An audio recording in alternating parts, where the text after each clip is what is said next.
Verse 8. And I heard the voice of the Lord saying, whom shall I send, and who will go for us? Then I said, here I am, send me. As the text continues, God gives Isaiah a message to speak to his people. And what's interesting is, just as Isaiah self-identified the source of his sin as what? His lips. And he said that he lives among a people of unclean lips, and the coal touches his lips. God gives him a message to speak from his lips.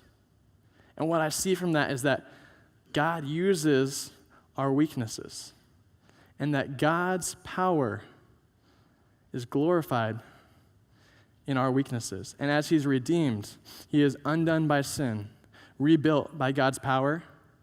He's sent for a kingdom purpose. This is pretty incredible. God says, whom shall I send? Who will go for us? Do you hear that question?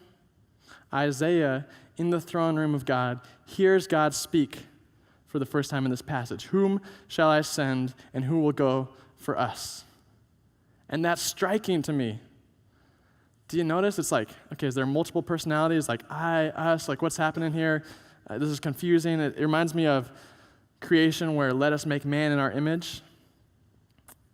I think this is here for a reason. I think Yahweh, the Trinitarian God, is showing himself here.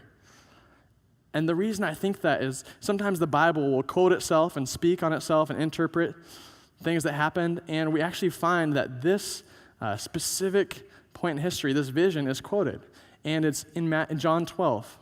And in John 12, Jesus has just entered Jerusalem as the king.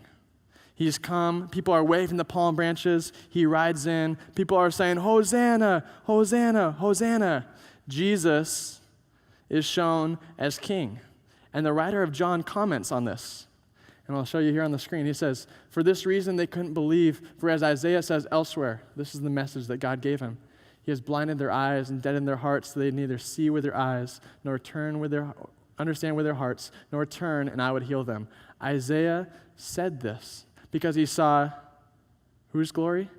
Jesus' glory, and spoke about him.